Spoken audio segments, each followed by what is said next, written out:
Hola a todos, hoy me toca hablar de exacerbación de EPOC. Antes me gustaría repasar lo que es EPOC. EPOC es enfermedad pulmonar obstructiva crónica.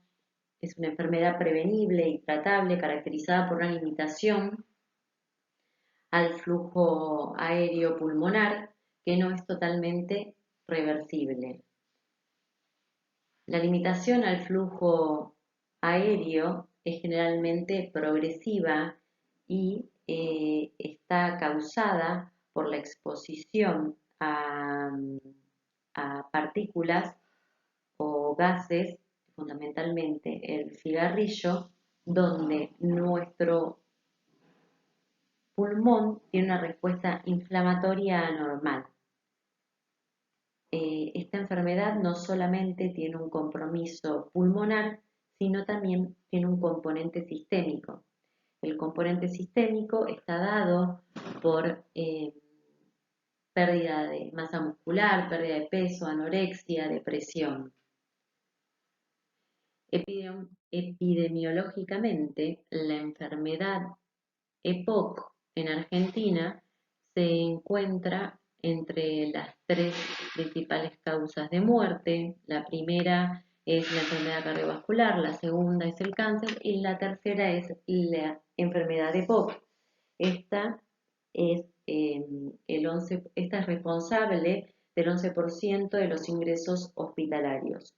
Los datos más actuales que tenemos son del 2016, del estudio que se hizo en Argentina de EPOCAR, donde de 6 conglomerados argentinos se sacó que hay en Argentina una prevalencia del 14% de la enfermedad en mayores de 40 años. De este 14%, 82% fue o es fumador y la mitad de los pacientes siguen fumando. Y un dato a tener en cuenta y estar atentos en el consultorio es que el 75% no sabían que tenían EPOC. Es un dato a tener muy en cuenta. Ya entrando en lo que es la exacerbación de la EPOC, es un evento que es parte de la enfermedad pulmonar obstructiva crónica, que está caracterizada por disnea y o tos, esputo, que empeora en no menos de 14 días. Puede a veces tener otros síntomas acompañantes como taquipnea, taquicardia.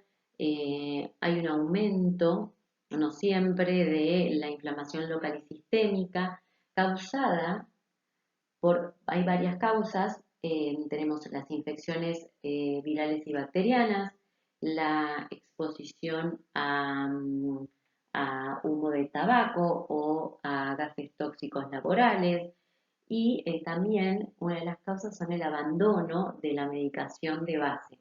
Pero la más importante a tener en cuenta y la más importante y la más frecuente es la infección bacteriana.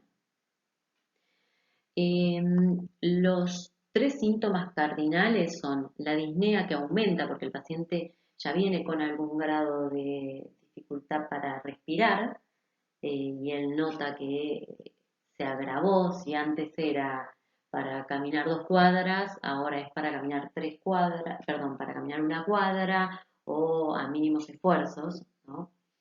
Em, También tenemos el síntoma con aumento de volumen y o la viscosidad del esputo y aumento de la purulencia y del esputo. Bueno, ¿cómo se nos presenta este paciente a nosotros en nuestro consultorio de demanda espontánea? El paciente generalmente viene con disnea, ¿no? Lo más frecuente, disnea y tos. Entonces nosotros ahí empezamos a indagar por antecedentes personales, si tiene el diagnóstico de enfermedad de EPOC, si fumó cigarrillo, por cuánto tiempo fumó. Podemos preguntarle por síntomas crónicos como tos, disnea, y que el paciente nunca tuvo un diagnóstico de EPOC, ¿no? Como bronquitis crónica. pacientes que tengan antecedentes de enfermedad coronaria, hipertensión, qué medicación toman, la evolución natural de su enfermedad, si tiene fiebre, si la aparición fue súbita, si tuvo dolor. Todos estos datos nos van a orientar para el diagnóstico, para los diagnósticos diferenciales también de la exacerbación del EPOC.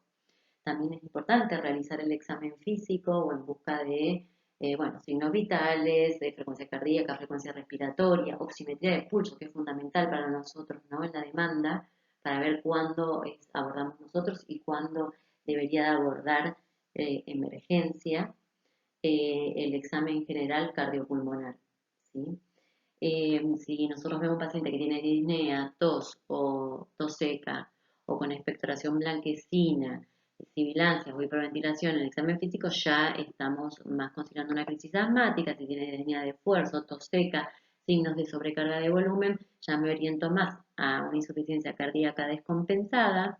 Y si el paciente tiene tos seca y disnea súbita o insidioso y dolor torácico, ya ahí puedo pensar en un TEP, en un neumotórax o en un síndrome coronario agudo. Y si el paciente se presenta con una disnea y tos productiva, mucopurulenta, me voy a orientar más a infecciones respiratorias bajas, a EPOC, a una reagudización de EPOC y no olvidar de la tuberculosis.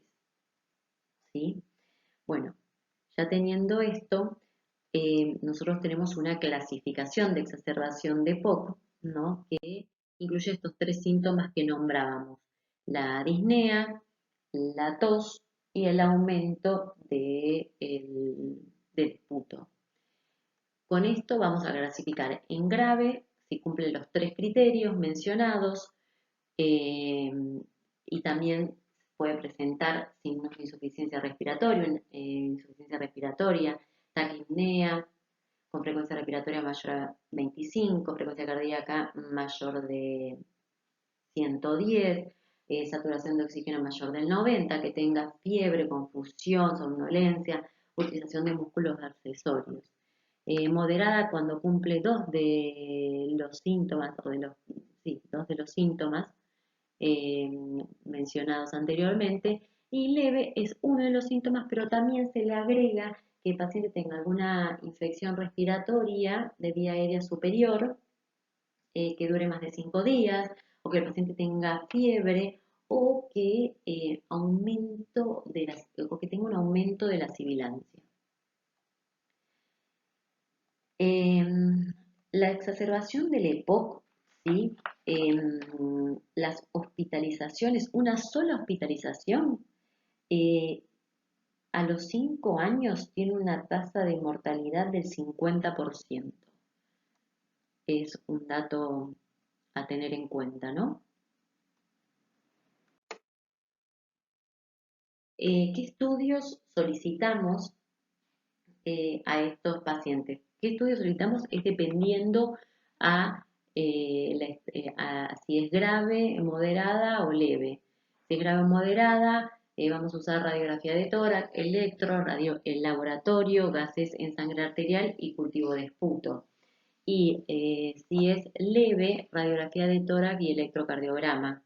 Nosotros a veces podemos tratar las moderadas, porque si es un paciente que tiene una saturación mayor del 90% y tiene un aumento un cambio en la coloración del esputo y aumento de la disnea, es una moderada, pero que podemos nosotros manejar en el consultorio de demanda espontánea. Pero debemos de pedirle esos estudios. Bueno, el tratamiento. El tratamiento son los broncodilatadores. El broncodilatador de acción corta, ese es salbutamol, es de primera elección. Eh, Después se le puede agregar otro broncodilatador, que es el bromuro de hipatropio. Siempre se aconseja el uso de cámaras espaciadoras para poder tener una buena respuesta al tratamiento. Y se recomienda también los corticoides sistémicos porque disminuyen el riesgo de recaídas y se aumenta considerablemente los valores del B sub 1. La duración de 7 a 14 días. y la droga y la dosis que se recomienda son 40 miligramos de metilprednisona y sus equivalentes. Están en el pie de página por las dudas si lo necesitan ver y repasar. Bueno, el uso de antibióticos, cuando usamos antibióticos en las exacerbaciones leves a moderadas, se puede utilizar antibióticos, sobre todo cuando tenemos el antecedente de el cambio de coloración del esputo, ¿no? Cuando aumentó y hay un cambio de coloración. Son vía oral y claramente los de moderada a severa son los que van a ir por vía endovenosa, que son los que se van a internar. ¿Cuáles son los criterios de un paciente con exacerbación de POC que se tiene que internar? Cuando hay una agudización de la disnea y tos o las secreciones que no se controlaron con la medicación habitual, ambulatoria, la presencia de parámetros de insuficiencia respiratoria, que el paciente tenga una neumonía, neumotórax, la insuficiencia cardíaca derecha, que tenga que hacerse estudios, diagnósticos invasivos, broncoscopía, biopsia, o alguna situación social de que esté solo, que no tenga no tenga quien lo ayude, etcétera.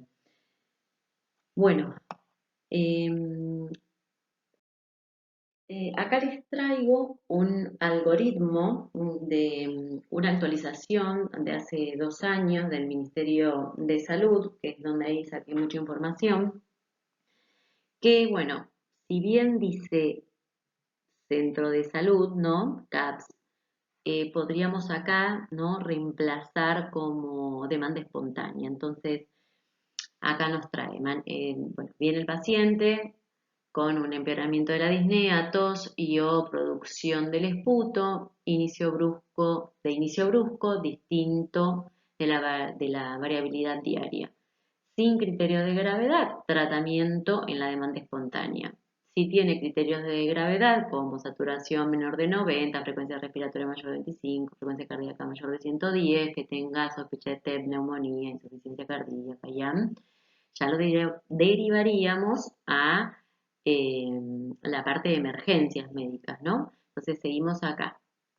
Siempre utilizamos los broncodilatadores, utilizamos el salbutamol, tratamos de hacemos la seriada, 2 PAP cada 20 minutos, evaluamos al paciente en 1 hora, esos PAP, como nosotros donde trabajamos disponemos de PAP, perfecto, pero bueno, si no estamos en un lugar donde tengamos para utilizar los PAPs, se pueden utilizar espaciadores y también nebulizaciones de salbutamol.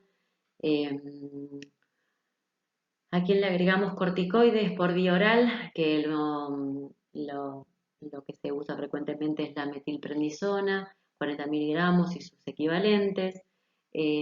Cuando los utilizamos, cuando hay un fracaso del automanejo de la exacerbación en el domicilio, cuando tiene una disnea significativa, cuando tenga algún antecedente de una obstrucción severa con un B1 menor al 50 o cuando en alguna reagudización haya ya requerido corticoides y haya tenido una internación. En eso indicamos corticoides y en quienes indicamos o sumamos antibióticos en aquellos donde el esputo es purulento o hay un aumento del volumen del esputo.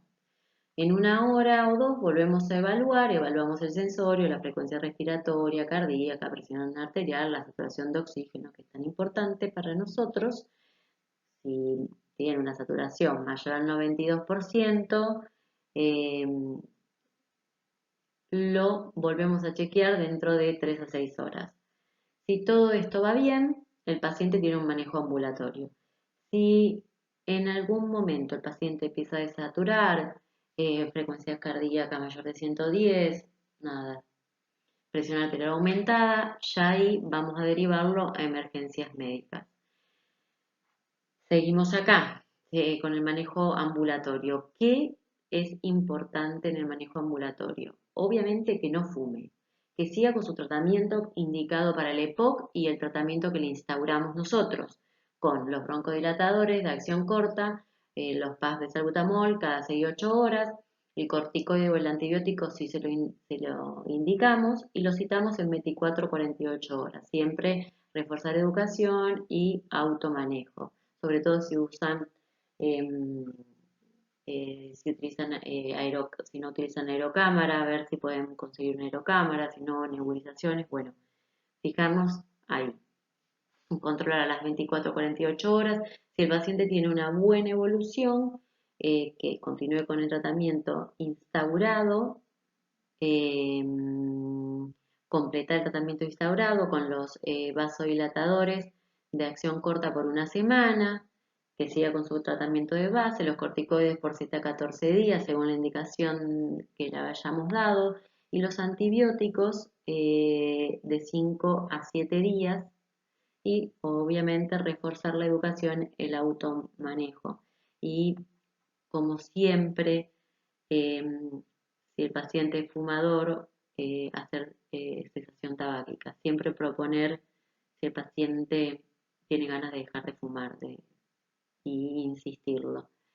Hay algo que me olvidé cuando hablábamos del tema de antibiótico, que siempre utilizamos amoxis más ácido clavulánico, salvo alergias o demás, pero no olvidamos de la pseudomonas, eh, sobre todo porque pueden pacientes que tengan alguna bronquiectasia, enfisemas, ¿no? Que es colonizado por pseudomonas. Entonces, utilizar las fluoroquinolonas. Bueno, acá, acá tenemos la bibliografía. Espero que haya sido útil. Gracias por escuchar. Besos a todos.